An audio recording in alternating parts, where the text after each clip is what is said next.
This is AnnMarie Smith, and this is my racial autobiography.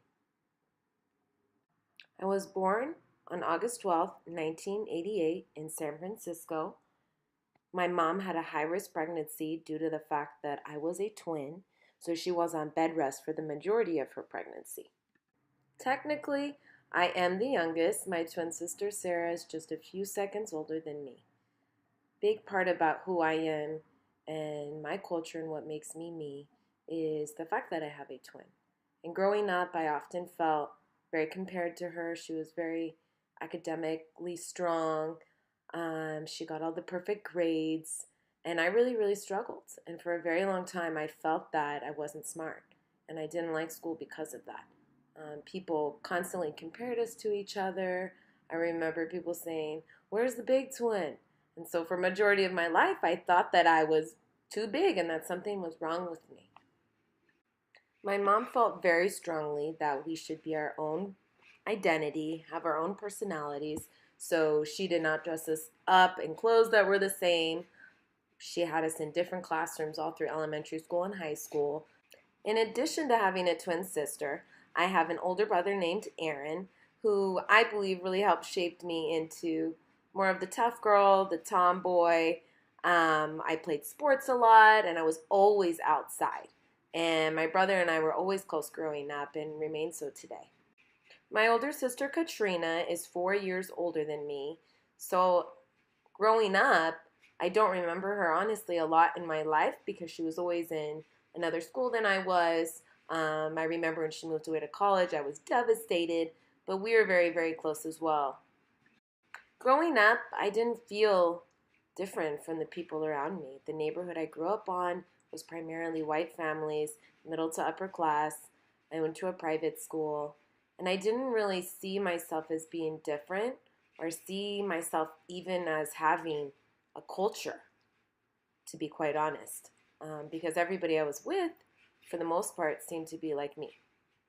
It wasn't until I got a little bit older that I started to see the differences between me and other people.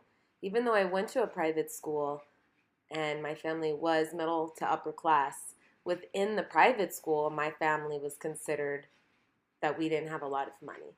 And I remember wondering, why do these people have these clothes? And how do these people have these homes and these cars? And even in elementary and middle school, I remember sometimes kids making fun of the fact that I had one pair of shoes that my mom would buy me for the year. My mom is English and my dad is Danish. And they tried to instill that in us and remind us of where we came and the culture from which we came from.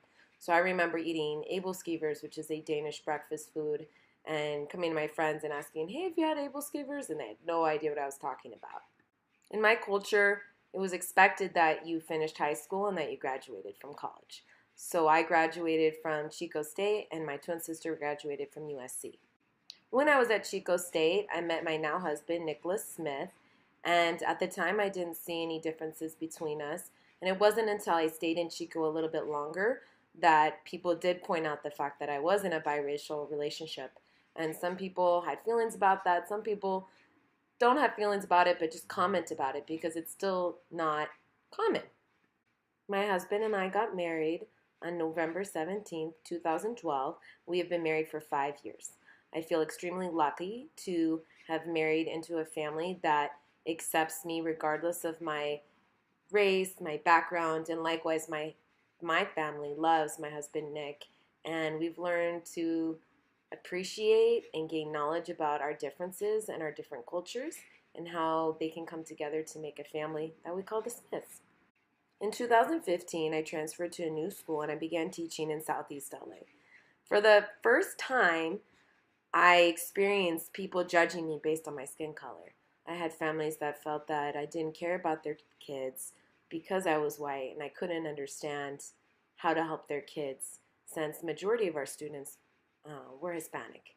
Over time, I learned to build relationship and rapport with families, and as I transitioned into the assistant principal position, parents began to trust me and work together so that we could help their child together.